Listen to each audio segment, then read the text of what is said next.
बीसलपुर की सभी सम्मानित जनता को प्यार भरा नमस्कार। आज हमारे साथ समाजवादी पार्टी के नेता हरपाल सिंह लोधी जी मौजूद हैं। आज 2027 के चुनाव की चर्चा करेंगे। समाजवादी पार्टी से दावेदारी कर रहे हैं और 2027 में समाजवादी पार्टी का कैसा रुझान रहने वाला है, क्योंकि जब भी आप पीलीभीत आएंगे तो कहीं ना कहीं चारों सीटों पर भारतीय जनता पार्टी के विधायक देखने को मिलेंगे। पर समाजवादी पार्टी ने अपनी कमर कस ली है और 2027 के चुनाव के बारे में हम लोग चर्चा कर रहे हैं। सबसे पहले तो बहुत बहुत स्वागत है आपका। धन्यवाद अंशु जी। कैसे हैं आप? एकदम फर्स्ट क्लास। आपका और आपके चैनल मिट्टी न्यूज़ का बीसलपुर की सरजमी पे बहुत बहुत स्वागत पूरी टीम के साथ। बहुत बहुत आभार आपका। 2027 का चुनाव करीब है, डायरेक्ट मुद्दे पर आ जाते हैं। आपकी तैयारी कैसी चल रही है, कैसी दावेदारी पेश कर रहे हैं?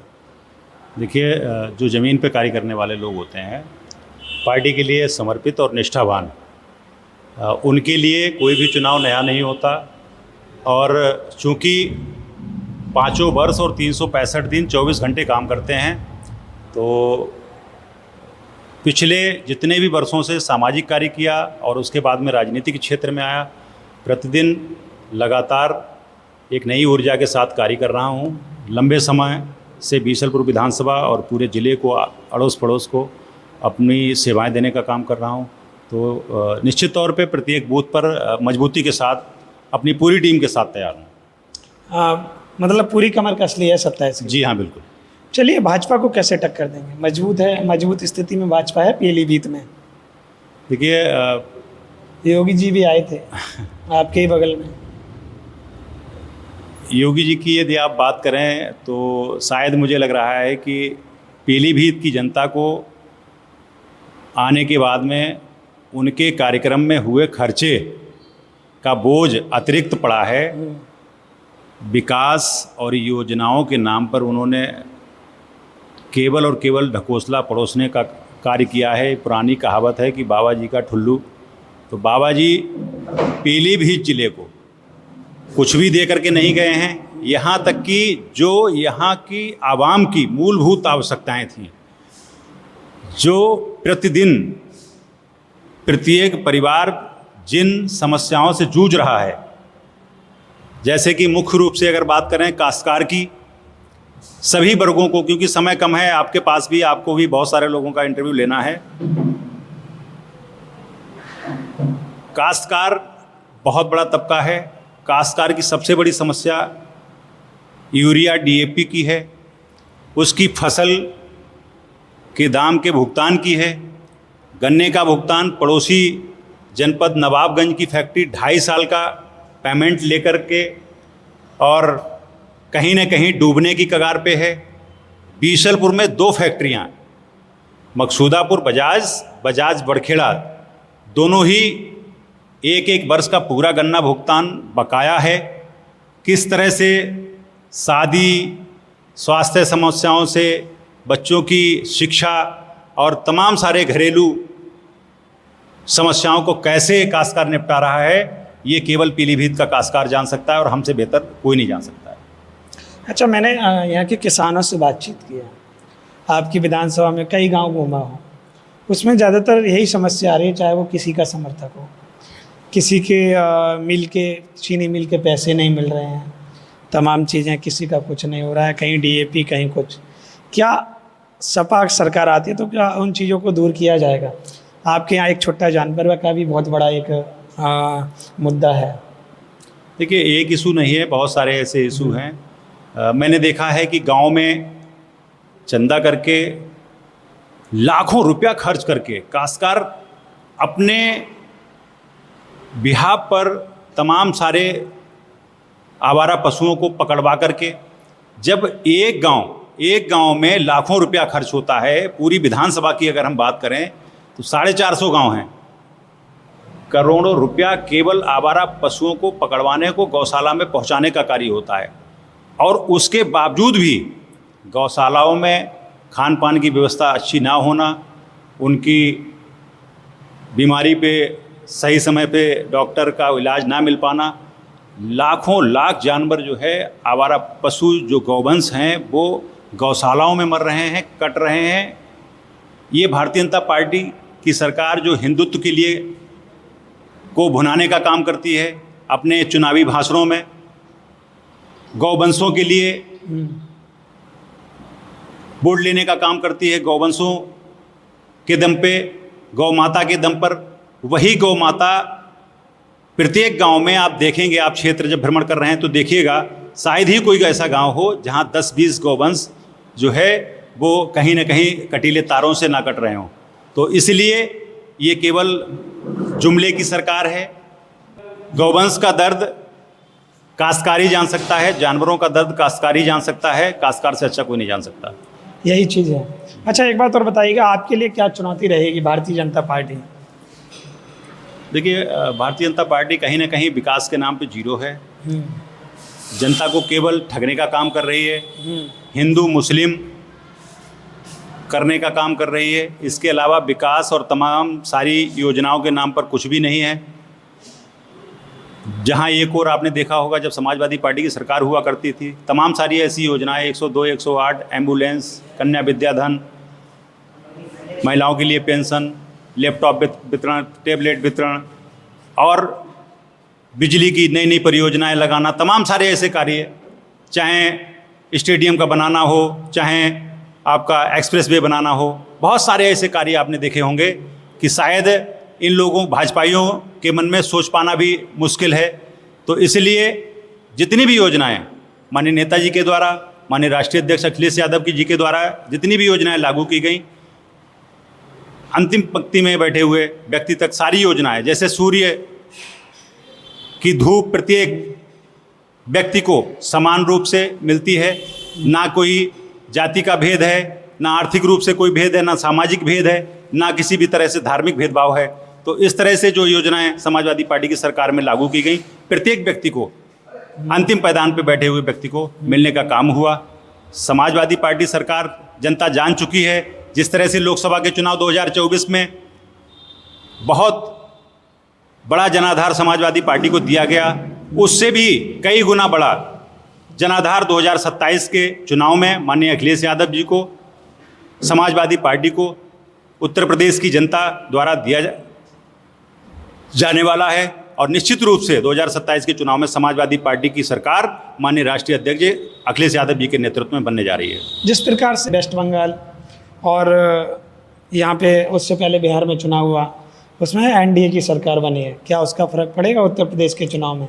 देखिए, जिस तरह से लोकसभा के चुनाव मैंने अभी आपसे जिक्र किया, राष्ट्रीय अध्यक्ष जी देश के तीसरे सबसे बड़े नेता हैं। लोकसभा के चुनाव में जिस तरह से उन्होंने बढ़त हासिल की है, कहीं न कहीं उनकी नीतियों, उनके विचारों से प्रेरित होकर के उत्तर प्रदेश की जनता ने उनको जनसमर्थन और आशीर्वाद प्रदान किया है। 2027 के चुनाव में निश्चित तौर पे जनता उनकी तरफ आशा भरी नज़रों से देख रही है। 2027 के चुनाव का जब सवेरा होगा, जब परिणाम घोषित होगा, माननीय राष्ट्रीय अध्यक्ष जी अखिलेश यादव जी उत्तर प्रदेश के मुख्यमंत्री होंगे और उनके द्वारा तमाम सारी कल्याणकारी योजनाओं का प्रचार प्रसार उत्तर प्रदेश में किया जाएगा। उत्तर प्रदेश को उत्तम प्रदेश बनाना ही उनका एक विजन है, जिसके लिए वो दिन रात मेहनत कर रहे हैं और कार्य कर रहे हैं। अच्छा, एक बात और बताइए, योगी जी आए हैं आपके बगल वाले जो विधानसभा में, क्या लग रहा है पीलीभीत के अंदर योगी जी के आने से कुछ माहौल भाजपा की तरफ जाएगा? क्योंकि आए हैं, भीड़ भी हुई थी तमाम। देखिए, योगी जी आए हैं, योगी जी केवल ढकोसला पड़ोस के गए हैं। ढकोसला पूरा का पूरा जिला ये जान रहा है यहाँ की जो समस्याएं हैं। मैंने आपसे कहा, बिजली, पानी, रोटी, कपड़ा, मकान, किसी पर भी योगी जी के द्वारा बात नहीं की गई। लाइनें लगी हुई हैं समितियों में, खाद नहीं मिल रही है, यूरिया की डीएपी नहीं मिल रही है, उस पर कोई चर्चा नहीं हुई। यहाँ के गन्ना मंत्री पीलीभीत के किसानों के द्वारा उनकी कोठी का, उनके घर का, उनके कार्यालय का घेराव किया जा रहा है। उसके बावजूद भी इतनी बड़ी जनसभा करके लोगों को बुलाना, सरकारी पैसे का दुरुपयोग करना, और उस दुरुपयोग करने के बावजूद भी काश्तकार की, क्षेत्र की, जनता की, पीलीभीत की चारों विधानसभाओं की किसी भी प्रकार की किसी भी समस्या का उसमें जिक्र ना होना, कहीं ना कहीं पूरे जिले के चारों विधायक कहीं ना कहीं उन संसाधनों का दुरुपयोग किए हैं, जनता का पैसा का दुरुपयोग कर रहे हैं। चारों विधानसभाओं की जनता के द्वारा उनके हित के मुद्दे, उनकी समस्याओं को मुख्यमंत्री जी की मीटिंग में ना उठाया जाना, 2027 के चुनाव में जनता के पास बहुत अच्छा सुनहरा मौका है। कोई भी जनप्रतिनिधि, कोई भी मुख्यमंत्री या कोई भी सत्ताधारी पार्टी का बड़ा नेतृत्व, शीर्ष नेतृत्व जब जिले में आता है तो जनता ये अपने जनप्रतिनिधियों से उम्मीद लगा करके बैठती है कि हमारी समस्याओं को उठाने का काम किया जाएगा, कहीं ना कहीं हमारी समस्याओं से निजात दिलाने के लिए प्रयास किया जाएगा। लेकिन ऐसा कुछ नहीं हुआ। माननीय मुख्यमंत्री जी की जो अभी हाल ही में जो चुनावी सभा हुई, जनसभा हुई है, वो एकदम ढकोसला है। जनता पर उसका कोई प्रभाव नहीं होने वाला है। जनता मन बना चुकी है। 2027 के चुनाव में भारतीय जनता पार्टी को मुंहतोड़ जवाब देने के लिए तैयार बैठी है। बीसलपुर में कहीं ना कहीं अगर भारतीय जनता पार्टी को आपको चुनौती देनी है और समाजवादी पार्टी अगर आपको मौका देती है, क्योंकि बीसलपुर में बहुत बड़ी चुनौती रहने वाली है, ये आपको भी पता है, भारतीय जनता पार्टी को हल्के में नहीं लेना है, क्या मार्जिन रहेगा अगर आपको टिकट देती है समाजवादी पार्टी?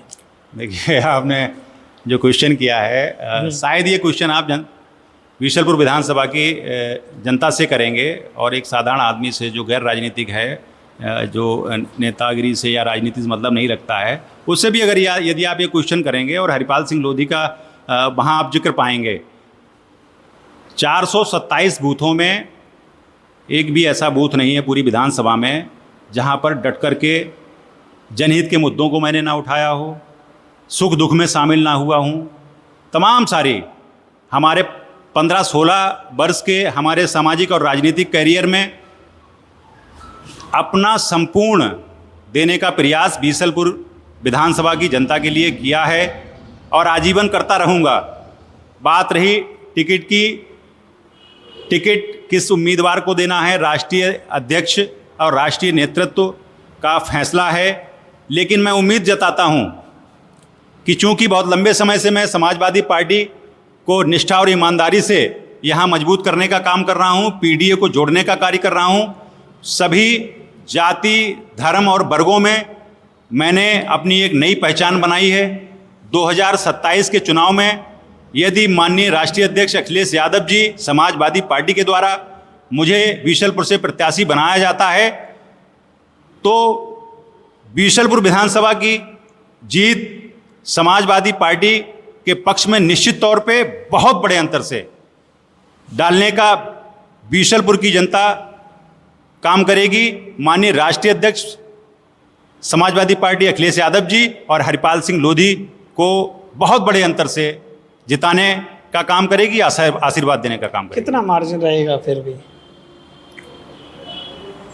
मेरा जो व्यक्तिगत अनुमान है 1.5 लाख प्लस वोट 2027 के चुनाव में चुनाव लड़ने पर बीसलपुर की जनता हरिपाल सिंह लोधी के पक्ष में डालने जा रही है। 1.5 लाख कहीं ना कहीं भाई जीत 20-25-30 हज़ार की, कम से कम 70,000 से 70,000 से जीत। चलिए, अच्छा एक सवाल और मेरे माइंड में आया। 2027 का चुनाव करीब है, आपके समीकरण क्या रहेंगे समाजवादी पार्टी के? और ऐसा भी पता लगा है कि स्वजाति आपके विधायक भी हैं, आपका समाज किधर जाएगा फिर अगर आपको भी सपा टिकट देती है? देखिए, निश्चित तौर पे बहुत अच्छा क्वेश्चन आपने किया। मैं जैसा कि मैंने आपको बताया कि 15 से 16 वर्ष का मेरा सामाजिक और राजनीतिक कैरियर हो चुका है, जिसमें लगभग 5 से 7 वर्ष मैंने सामाजिक रूप से कार्य किया, जिसमें पूरा प्रदेश और पूरा उत्तर प्रदेश मेरा कार्य क्षेत्र रहा। उसके उपरांत समाजवादी पार्टी से जुड़कर पूरे मंडल और आसपास के क्षेत्रों में कार्य करने का मौका मिला। जहाँ तक बात करें, आपने जैसे कहा कि वर्तमान विधायक सजातीय हैं, मेरा दृढ़ विश्वास है जिस तरह से मैं समाज के दुख और सुख में सम्मिलित होता हूँ, उनके हितों, उनके अधिकारों के लिए लड़ाई लड़ रहा हूँ। भारतीय जनता पार्टी के उम्मीदवार का सफाया सुपड़ा साफ होने जा रहा है 2027 के चुनाव में। निश्चित तौर पे समाज हरिपाल सिंह लोधी के साथ खड़ा है और 2027 में आशा भरी नज़रों से देख रहा है। समीकरण क्या रहेगा? जहाँ तक समीकरणों की बात करें, समाजवादी पार्टी बहुत लंबे समय से यहाँ पर कैंडिडेट लड़ा रही है। पार्टी के गठन से लेकर अब तक बहुत सारे प्रत्याशी चुनाव यहाँ से लड़े।